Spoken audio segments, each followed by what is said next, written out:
Hi, I'm Andrew Wasson. Thanks for tuning in to my weekly guitar blog. It's January 13th, 2013, and this week we're going to discuss using the diminished seventh chord. Now, this question was sent in from Benny. He's living in Denver, Colorado, and he wrote in with this email to me. I was wondering if you could make a video covering the use of the diminished seventh chord. It isn't in the major scale harmony. I have tried a shape or two of this chord and it sounds really sour. My playing is still sort of intermediate, so any kind of help from you with this would be really excellent, as I cannot afford to have a guitar teacher right now. Thanks, Andrew, from Benny in Denver, Colorado, USA. Well, hey, thanks for writing in, Benny. You know, the diminished seventh chord is a chord which is found not within the harmony of the diatonic major and minor scales, but rather from the harmonic minor scale. Now, the harmonic minor seventh scale step produces this unique and interesting diminished seventh chord type that's often used in many styles, such as jazz. You'll have it in blues, jazz blues music, R&B music, pop, country and western, and just basically many other musical genres. So in describing this chord for you, I'd like to begin by showing some of the shapes of the chord on the fingerboard, and then move on to demonstrating the use of this chord in a few common jazz blues turnaround phrases. So let's not waste any time and get started into the world of the diminished seventh chord.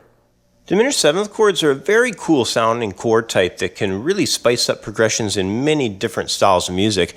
So to get things started, let's take a close look at three extremely popular chord voicings for that diminished seventh.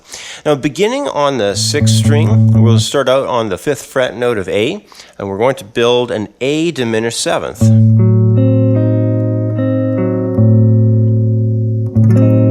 It's a fairly straightforward voicing. You just have to develop that bar with your index finger to a fairly decent degree, and ring finger and middle finger are running vertically aligned right across that fifth fret.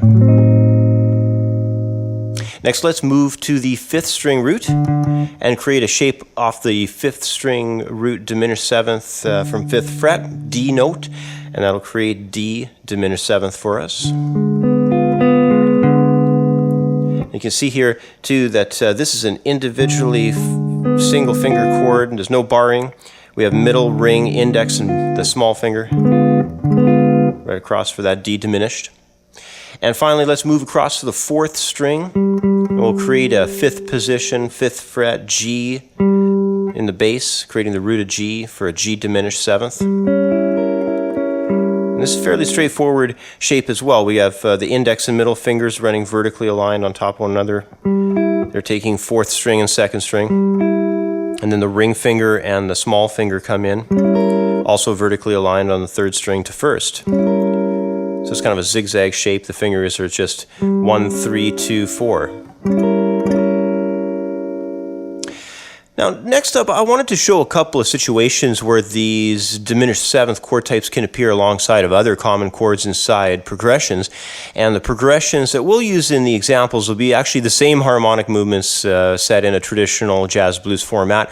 However, they'll be given in different key centers so that I can demonstrate a few different chord voicings for the diminished seventh chord types. Now, the first progression example will be in the key of E.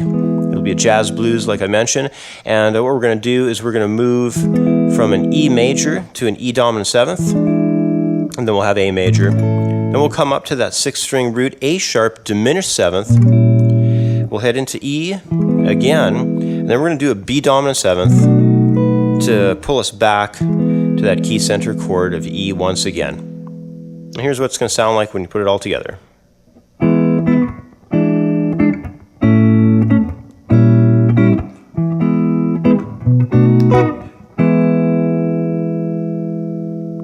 Now let's go ahead and transpose this progression so that I can demonstrate another version of the diminished seventh chord voicing. The next example here will be in the key of A, and it'll be that same jazzy blues turnaround progression that we had from the previous example. This time though, we're going to apply D sharp diminished seventh in there. I'll just run through the sets of chords. We're going to start on A major, convert that to A dominant seventh. Then we'll have D major up above that. We'll head into D sharp as a diminished seventh, of course, and then we'll head back to the A. We're going to do E7, so we have that 5 chord pulling us back to the 1 chord once again. And here's what it sounds like when you put it all together. 2, 3, 4.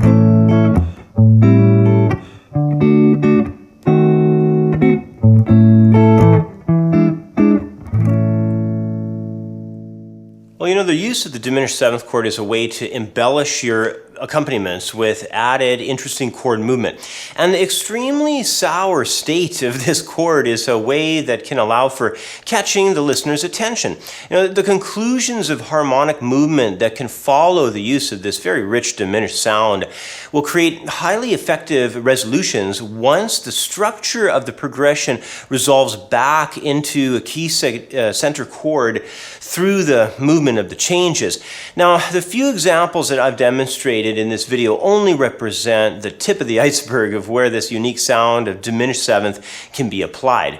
So continue on with your own investigations and keep searching how this chord can be included into chord progressions that you both already know, and of course those that you'll probably compose in the future as well.